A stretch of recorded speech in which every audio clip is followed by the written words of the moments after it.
So critical mode has been added to the game. That means a couple of things for all of us Kingdom Hearts players. Version 1.05. There it is, guys. So I want to explore here what it is that's going to make the new game plus here.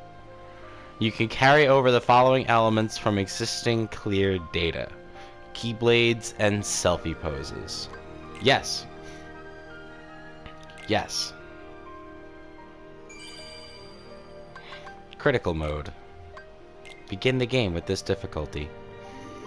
The brightness is good. Okay, so the reason why I'm doing this right now instead of continuing on with my previous videos is that I believe I was going to really kick it into high gear this week, actually, with trying to finish up the videos for the last portion of the game here.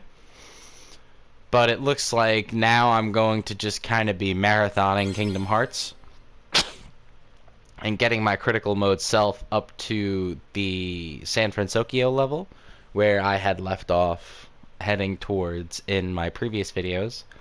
And then my Let's Enjoy series will just be continued on in critical mode.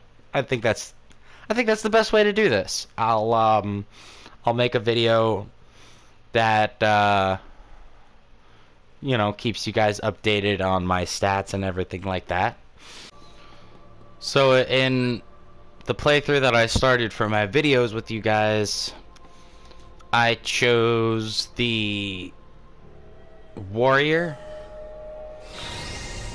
with the focus on... Oh, I don't even remember what my second choice was. Oh, vitality. Toughest of all challenges. Heck yeah!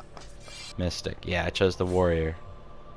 Alright, there's my video evidence.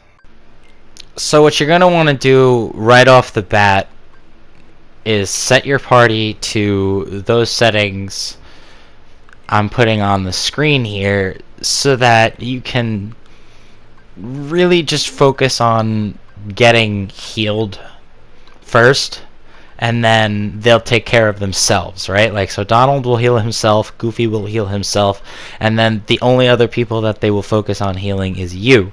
And the important part about that is that they don't need to be throwing potions and valuable ethers, for example, towards like Buzz and Woody.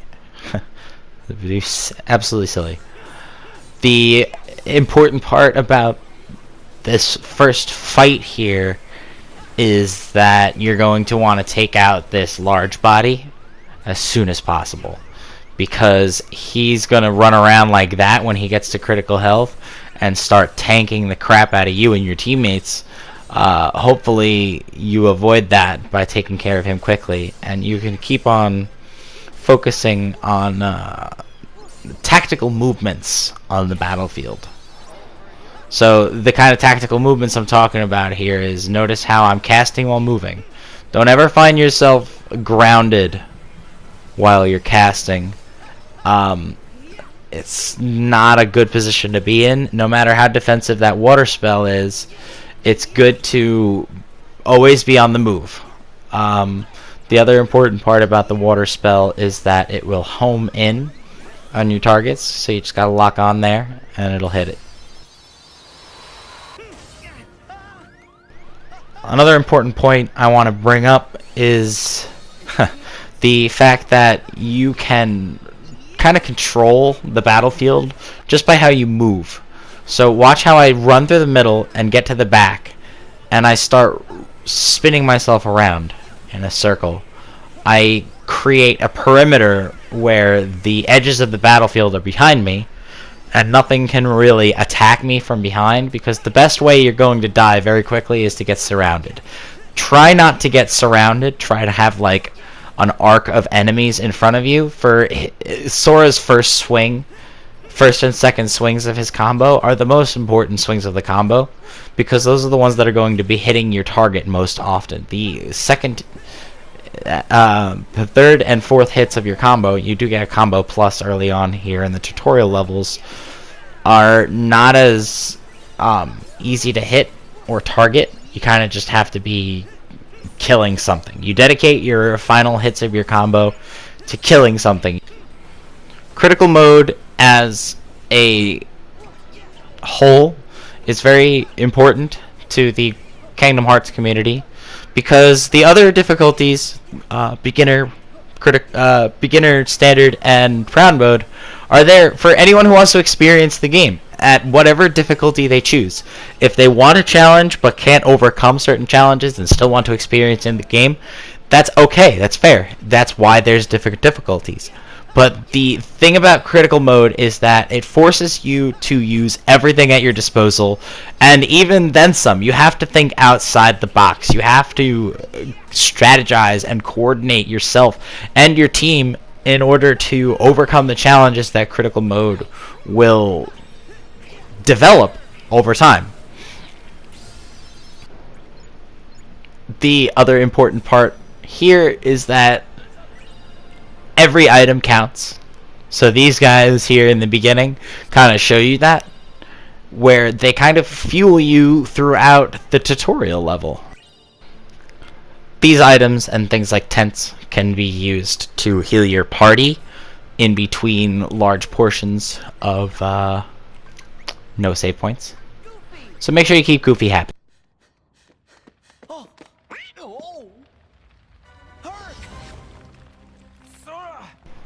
You're going to want to watch out for these fire bursts, because they really hone in on you during this fight.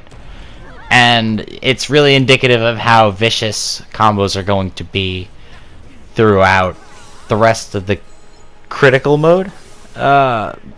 Ultima Form is something that is, very favored and very powerful. So I was lucky enough to be able to pull it up during this fight and finish it up. I'm a strong advocate of the Ultima Keyblade, because not only is it beautiful in its own right, but it's also extremely potent in killing mobs. Another thing you're going to want to watch here is that after you beat the Heartless at the waterfall here, there's an item called the Water Cufflink. And water is really powerful in the early mobs because it is super effective against the Shadow Heartless. These are the Earth Heartless I was talking about before. And these guys are just really obnoxious. But if you go to this optional mob here later on in the tutorial level, you can get very valuable XP. It's not hard to take them out if you use Donald and Goofy to their fullest. You have Hercules here to help you a little bit. I didn't really heal him up, I guess, before this fight, so he was just out for the count. But if you need him to help you out through this, make sure he is healed up, like I told you before about healing your party mates. Tents are useful for healing your party mates as well. Make sure you stock up on tents so you don't have to use your potions in between fights. You save your potions and your ethers kind of for in the fight, and you use tents outside of fights because that's the only time you can use them. You can't really use tents out inside the fights. The equivalent of a tent that you can use inside of a fight is the elixir. You're going to want to save those for the final boss, Definitely. And make sure you're using that Lucky Strike on the favorite deputy Keyblade. The Drill Punch and Hyper Hammer form changes are also very good for the early mobs anyway, so you won't have much issue taking them out. As you can see here, I just eventually drill through that sand tower and bop this guy down. All of those hits are AoE hits, by the way, too, so, you know, use them to your advantage if you can.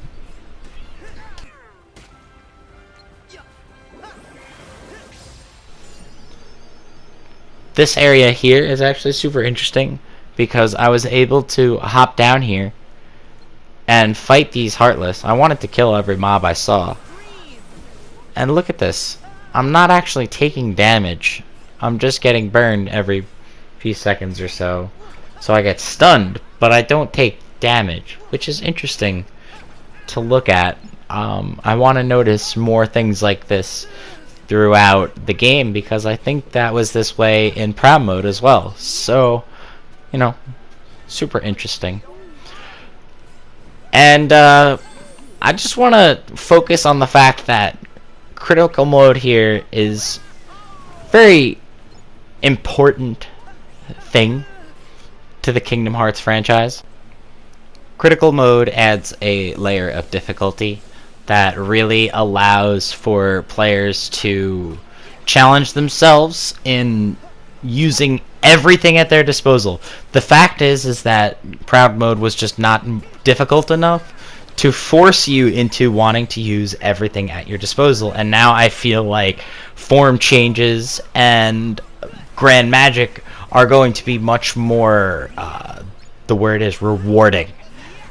Form changes in Grand Magic are going to be much more rewarding now, and that means that replayability of the game and general playability of the game while leveling up and, you know, playing through the story and everything like that and completing things at your own pace and playing the game for what you want it to be is really going to be amplified by Critical Mode for at least players like me that enjoy the challenge and enjoy the satisfaction of getting your character to full power and seeing what that full power can do after being bashed down over and over and over again by the challenges that present themselves throughout Critical Mode.